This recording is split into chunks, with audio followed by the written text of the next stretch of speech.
بیماری میں روزہ چھوڑنے کے لیے ڈاکٹر کی ہدایت ضروری ہے؟ کسی شخص کی طبیعت خراب ہونے کی وجہ سے وہ روزہ نہ رکھے تو علماء بتاتے ہیں کہ کوئی دیندار اور ماہر ڈاکٹر کے کہنے پر چھوڑ سکتا ہے، لیکن اگر کسی کے پاس ڈاکٹر کو بتانے کی فیس ہی نہ ہو تو وہ کیا کرے؟ کیا اپنی رائے کی بنا پر طبیعت خراب ہونے کی وجہ سے روزہ چھوڑ سکتا ہے؟ محمد سعادت خان انڈیا سے۔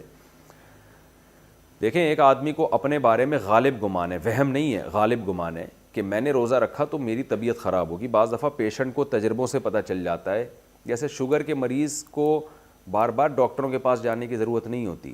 شوگر کے پیشنٹ کو پتہ ہوتا ہے کہ میری طبیعت کب خراب ہوگی اور کب مجھے چینی کھانی ہے اور کب مجھے چینی سے اوائڈ کرنا ہے۔ اس کو اپنے تجربے سے بھی اگر اندازہ ہو گیا تو پھر اس کو ڈاکٹر کے پاس جانے کی ضرورت نہیں ہے، خود فیصلہ کر سکتا ہے۔ لیکن بعض بیماریاں ایسی ہوتی ہیں اس میں آپ کی رائے کا اعتبار نہیں ہوتا۔ میں نے بہت دفعہ مریضوں کو دیکھا ہے، وہ کسی چیز سے خام خواہ میں پرہیز کر رہے ہوتے ہیں، ڈاکٹر سے پوچھتے ہیں تو ڈاکٹر کہتا ہے اس سے پرہیز کرنے میں آپ کی بیماری کا کوئی تعلق نہیں ہے اس کے پرہیز سے۔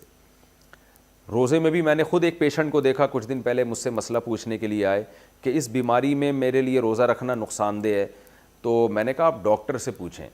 تو پھر انہوں نے کہا میں نے ڈاکٹر سے پوچھا ہے تو ڈاکٹر نے کہا کہ روزہ رکھنے سے اس بیماری کا کوئی تعلق نہیں ہے، آپ کو کوئی نقصان نہیں ہوگا اس سے۔ تو اس لیے ڈاکٹر کی بات زیادہ قابل اعتماد ہوتی ہے۔ تو اپنی طرف سے ہوائی تکے نہیں چلانے چاہیے، ہوائی فائرنگ نہیں کرنی چاہیے۔ رمضان کا روزہ ہے، اسلام کا رکن ہے۔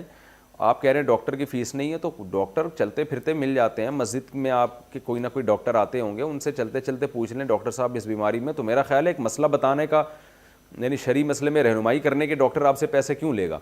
پھر بھی اگر کسی کے لیے ممکن نہیں ہے تو پھر وہ غالب گمان پر عمل کر سکتا ہے، کہ اس کو اگر غالب گمان ہے اپنے بارے میں کہ واقعی میں روزہ رکھوں گا تو میری صحت کو، یعنی میری بیماری بڑھ سکتی ہے، بیماری جو ہے بڑھ سکتی ہے یا میں بیمار ہو سکتا ہوں، تو اپنے تجارب سے کسی کو اندازہ ہو گیا ہو تو بھی اس کو روزہ چھوڑنے کی اجازت ہے۔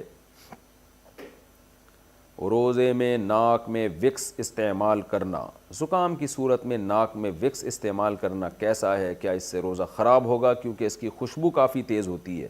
بصیر کاکڑ شارجہ سے۔ دیکھیں، تیز خوشبو سونگھنے سے روزہ نہیں ٹوٹتا، ایسی چیز سونگھنے سے روزہ ٹوٹتا ہے جس کے ذرات آپ کے حلق میں جا رہے ہوں۔ تو وکس آپ اندر لگائیں گے، مستقل لگی رہے گی، تو میرا خیال ہے کہ لازمی اس کے ذرات پھر آہستہ آہستہ ناک کے ذریعے حلق میں جاتے ہیں، تو اس لیے وکس کا استعمال روزے میں جائز نہیں ہے، ناک میں لگانا یعنی